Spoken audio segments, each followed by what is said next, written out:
What up, guys? Welcome back to episode number 44 today of the My Player Career Mode. Today's episode, we've got a couple of interesting games for you guys to watch. Starting off with the first one up against Real Sociedad. I've simmed the first game against Espanyol because, of course, it was at home. I felt like the boys could get the job done, but they actually ended up with a 1-1 draw. So that maybe puts Real Madrid in a bad situation ahead of the next leg, which of course will be away from home in Espanyol. So there's a few interesting signings as well in today's episode. The first one, Van Dijk has joined Crystal Palace. Of course, it doesn't really have any impact on Ben at Real Madrid, but one thing that does is the signing of Marco Asensio to Manchester City for £80 million. I spoke about him in yesterday's episode. I was talking about how he was one of the better players at the club. He is, of course, in the 90s now in terms of his rating, and he has joined Manchester City for £80 million. So they have lost a very, very good player, and that's slightly disappointing. I mean, the team here at Real Madrid is just stacked with solid, high-quality players. But to lose Marco Asensio, 24 years old, he was here for the future. City have got a really good deal on their hands, I do firmly believe. So, in terms of that one, as I said, slightly disappointing to see him go. But he has joined City. There's nothing that Ben can do about it now. Madrid will be weaker for it. But something that's going well for them so far is that they're sat top of the Liga by 2 points over Bilbao at the moment, having conceded 4 goals in the first 18 games of the season. Truly sensational. I have no idea how on earth they've managed to achieve it. 4 goals in 18 games is just crazy, crazy good. So the team here we've got for this next game against Sociedad, it's a matching formation for both sides. Navas in between the sticks, of course, a midfield of Ben, Casemiro and Cruz, and the front three ain't bad either. So, yeah, it should be quite a good day here for Madrid, even without Marco Asensio in the side. But 18 minutes in, Ben on the ball here looking to create the first opportunity. You can see he goes down the left-hand side, gets a nice ball back inside. And the man on the edge of the area, it might have been Toni Kroos, hit his effort goalwards. It hits Cristiano Ronaldo on the way through, ends up at the back of the net, but rightfully so, it was flagged for offside, and the goal will not stand. You can see Ronaldo does just about drift into an offside position, and the shot from Kroos hits him on the way through, so that rightfully does not count. Carrying on then into the next highlight, and Ben on the ball again here. Lovely skill in the middle of the park, beating his man Stefan Defour, going through, and this was so unlucky from Ben. He's hit a couple of worldies recently. That one would have been up there, but sadly it came back off of the post, and wasn't quite 1-0 as you move into the second half now. Again, Ben controlling the play in the middle of the park. He's done this every game pretty much. Great skill to beat that man there. Eventually gets the ball played back into him. And it's a decent finish as well to make the score 1-0 to Madrid. But you give major credit to Sergio Aguero, because if you didn't see what he did, he held up the play very well before turning his man and feeding Ben in for him to slot home to make the score 1-0. So, yeah, it was good work originally from Ben. But without Aguero doing that there on the edge of the area, it probably wouldn't have ended up in a goal. So, major credit to Sergio Aguero for that one. And Ben, Mr. Consistent, I think I'm going to call him from now on, has in fact once again given Madrid the lead. I mean, he's done that quite a few times as he's down on the touchline. Just a calm celebration this time, nothing over the top there from him. And that was the end of Ronaldo's game. But there is chance for more highlights, and 5 minutes from time, or about 3 minutes. I don't know. Anyways, guys, we've still got a little bit more time to go in the game. Gareth Bale feeding Ben. Ben, lovely little disguise pass through to Aguero. Sorry, it wasn't even Aguero. It was Boya Mayoral. And he, in the end, whipped across towards the back post. And Rashford wins the header. And a save is made by Rudy before the cross is whipped in from the corner. I wasn't sure who got the final touch on this one, but it has gone to Gareth Bale. And it will be his goal. But if you actually take a look, I thought it might have touched one of the Sociedad defenders instead of Gareth Bale. But regardless, Bale has been credited with it, and Bale will get the goal here as Madrid take a 2-goal lead. He had to out-jump 2 defenders there, so if he did get the final touch, then credit to him. Actually, it looks like it's come off his hand. I mean, wow, that's surprising. Whether or not that should be given handball, I don't know. But, of course, the marquee Bale celebration, and it's 2-0 Madrid. I mean, let me know in the comments. Do you think that should have been given as handball, or do you think it's just literally ball to hand? But that certainly wasn't Bale's head that touched that ball for it to go in there. But regardless, Madrid 2, Sociedad 0, and it's Madrid coming away with the points from today's opening game of the episode. And again, Ben playing out of his mind as Zidane goes to shake the hand of the opposition manager.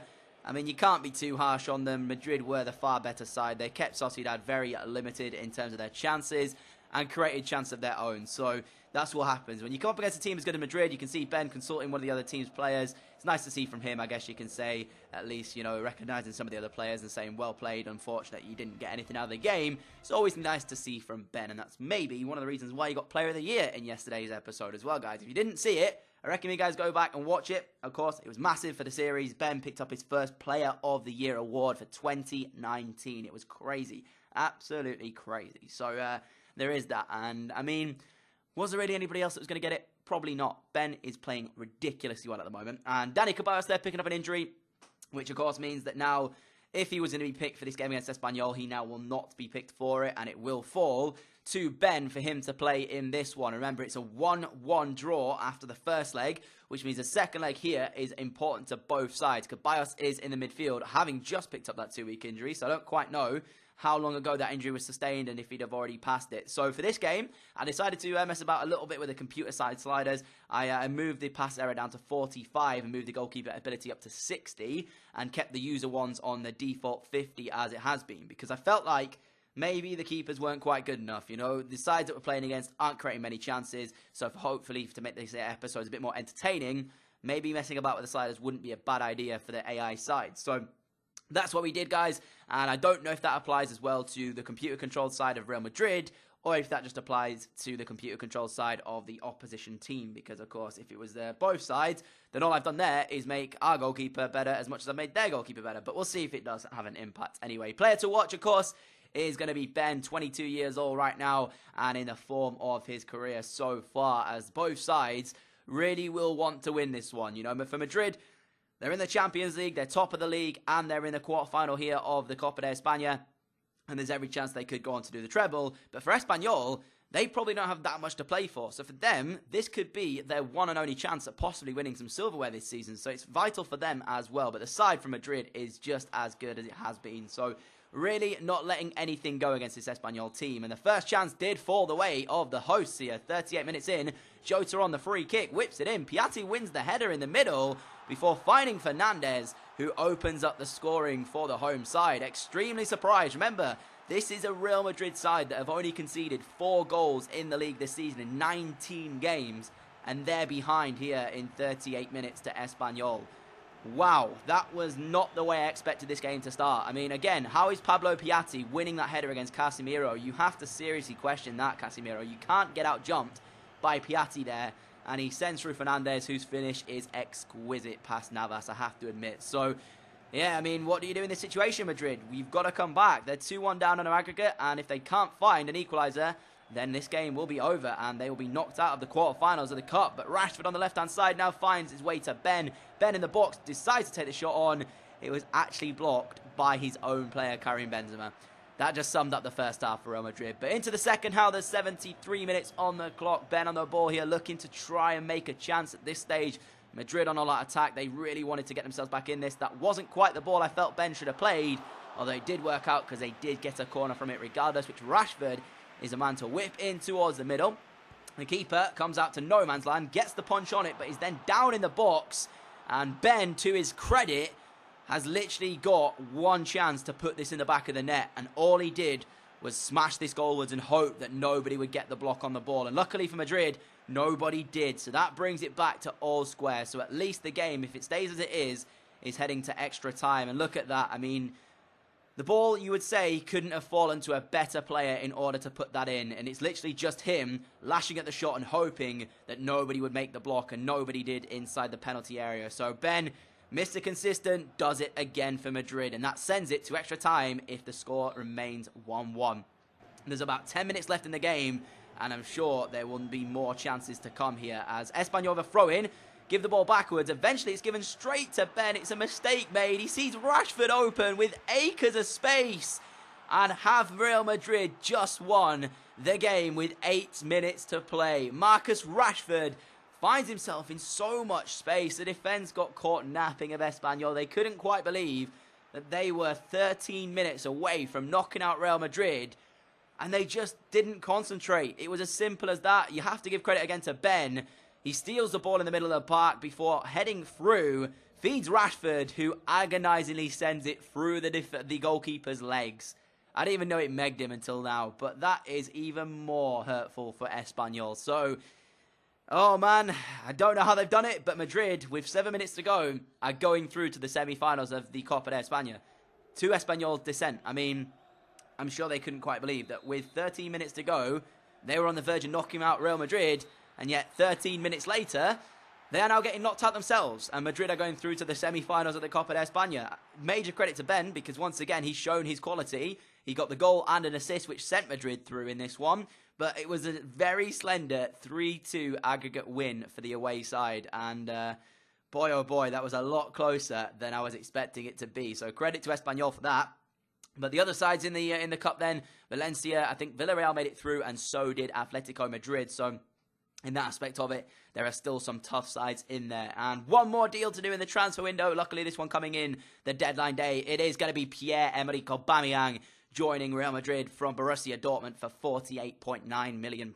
So, again, I'm sure Ben will be happy to see a natural goal scorer coming into the side. Of course, you've got the likes of Karim Benzema, Sergio Aguero here, now Ronaldo, of course, as well. And now to add to that already brilliant list, you have Pierre-Emerick Aubameyang joining the club. So, Real Madrid certainly are splashing the cash in order to get some big marquee players into this side. And they've done it with Ben, they did it with Aguero, and now Aubameyang joins the list. As I said earlier, though, sadly, Asensio did in fact join Manchester City, and he would have played in this one. Salvio, of course, starts on the right-hand side at 79 rated, which would have been Sergio Aguero if he'd have still... not sorry, Aguero. It would have been, of course, Asensio if he'd have still been here. But, yeah, he's left the club, which is disappointing. But the next game coming up for you guys is Betis taking on Real Madrid. And it is going to be an interesting one indeed, because, again, Madrid haven't conceded many goals all season, and it's one of these games where you look at this, and there's every chance that this could be one of the games where they might slip up. Betis not really having a great season. They're not top half, I don't think, but they certainly can cause a little bit of danger for Madrid if they're not careful. Barcelona have climbed themselves up into 5th place at the moment, so they are kind of improving on a bad start that they've had, but still a lot of work to do there. And I looked at the Betis side, and I looked at the side that Madrid have, of course, and it is a midfield free of Isco, Wood, and Casemiro. So Isco and Wood, I guess, two attacking-minded midfielders. Not sure if it's going to work out in their favour here. I guess we'll find out. But 42 minutes is how long it took for the first chance to appear, and it was Ben with a curling effort goalwards, which was blocked in the middle of the box, sending it out for a corner. And you can see, I think Ben was a bit more disappointed than he should have been with that one. You know, it wasn't like it was a great opportunity. There were still a few players in front of him to block the shot, and there was still a goalkeeper to beat. So he really shouldn't kick himself over that one. But he's going to be taking the corner regardless here with a minute to go until half-time. Whips it into a dangerous area.